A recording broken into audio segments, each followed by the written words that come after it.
Good morning and welcome to Weekend Join the Dots. A big week last week, a lot happened, and I think there's a lot of indicators that I've been joining the dots to show you are likely to produce some incredible results. Okay, so we all know risk reward. And what we find in life is if there is an incredibly big risk, there is likely somewhere an incredibly big reward. And so in the next few episodes of Join the Dots, I'm going to join those dots to show you that we have absolutely phenomenal risk out there, which means on the other side of the equation, we have some phenomenal rewards if we can find them. And that's what we have to do, because these risks are going to have consequences. We can't deal with them, we have to live through them. Okay, so first of all, let's, as I say, I don't want to be negative here, and I don't want you to feel I'm negative, but we have to work with the truth. I've said it so many times. If you don't work with the truth, you work with nothing. You just work with an illusion, a lie, something that just isn't real. We have to work with the truth. So what is the truth out there? What are the risks out there? What are the true risks that I see? And you can then think about these and complement them with your own view on where the world is. My major risk at the moment that I see is fascism. I know it's not a nice word, and I know most people don't even think about it, but it's there. Let's explain. When we look at what we've got, what's the biggest risk out there in my world after the topic of fascism? It's US versus China. Okay, that is not going to end nicely. Then we have China internally. Xi has gone. I opened up this service with my first ever short and said, Xi will not be General Secretary by the end of September. I believe now, and I'm being told now, that he's gone. Effectively. He didn't go to the BRICS meeting in Brazil. He's not meeting the EU leaders when they come to Beijing. He's not in control. So someone else is, and we don't know who at this point. US internally, I'm really worried. I'm really worried about the scaling up of the police and military action. Now, I can see the good side of this in terms of rooting out all these drug-related, gang-related, illegal immigrants who Biden's administration, and we'll come on to that, allowed into the US over a 4-year period. Just unbelievably catastrophic for a country. And the UK is going through it now in a much more minor way, but still very destabilising, which is the key. That's the aim, destabilise the country.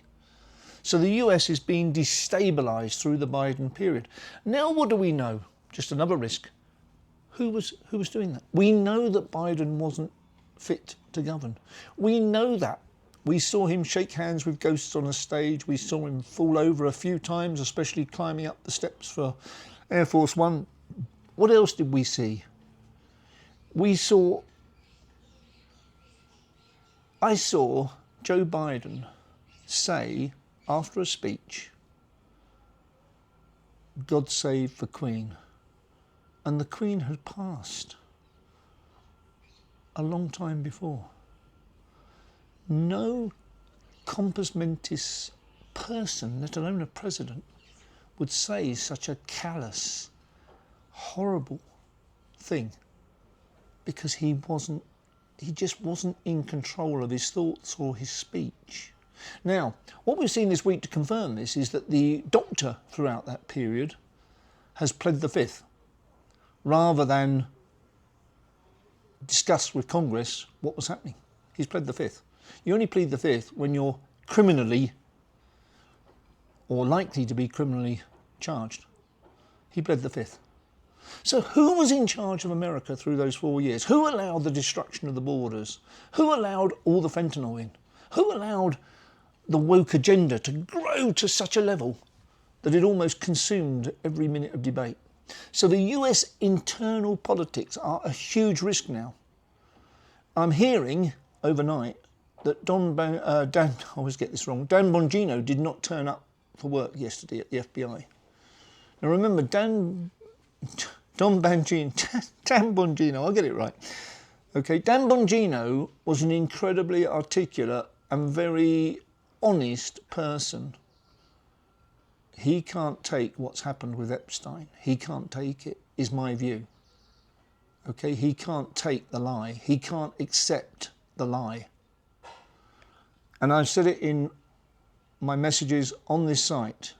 Epstein is not going to go quietly. This is a fundamental issue. Just as Biden's health was a fundamental issue, and that's now being explored.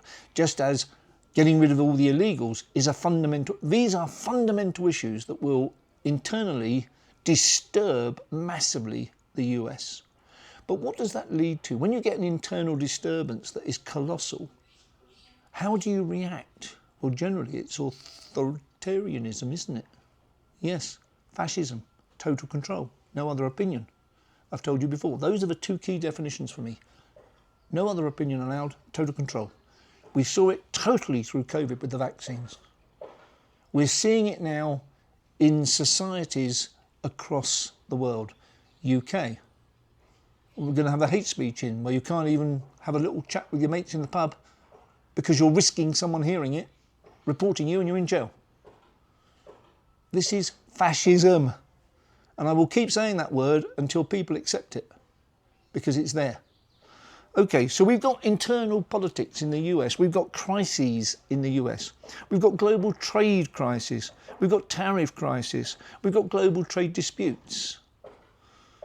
We've got an economic recession, depression forming very, very, very rapidly. I just want to make you understand what the risks we face and therefore what the rewards could be if we make the right decisions.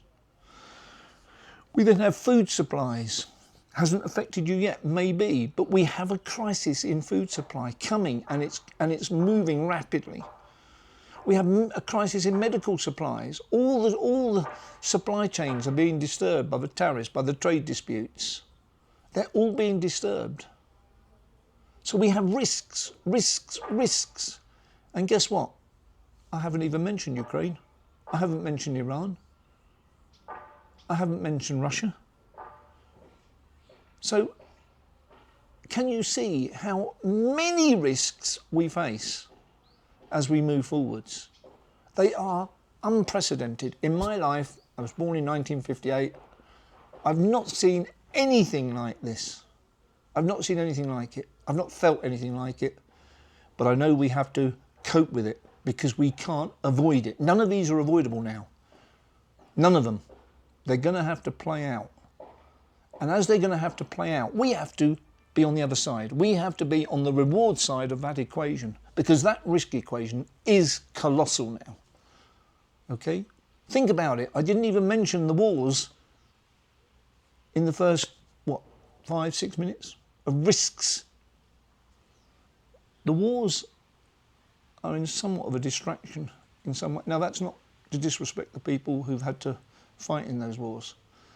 It's just to say, for the public of the US, Europe, generally, they've been news, but they haven't affected them. The rest of the risks I've described are going to affect them. We have the weaponization of everything. We have the weaponization of speech. We have the weaponization of food. We have the weaponization of medicine. We have the weaponization of almost everything, of law. And finally, and the one which is going to lead us down the path of getting the rewards, we have a weaponization of currencies. We talked about this in previous episodes. So now we've got all those things hitting us. Core word, fascism, control, no other opinion. That is what is coming. And it will be most seen through central bank digital currencies, because they're coming. Doesn't matter whether you like them or not. Irrelevant. They're coming. So we've got to live with them. So how do we make money from this chaos that we can't avoid, we can't control, we've got to live through? How do we make money? Well, you know, and I've talked about it many times, in the last 2 weeks, since this service began.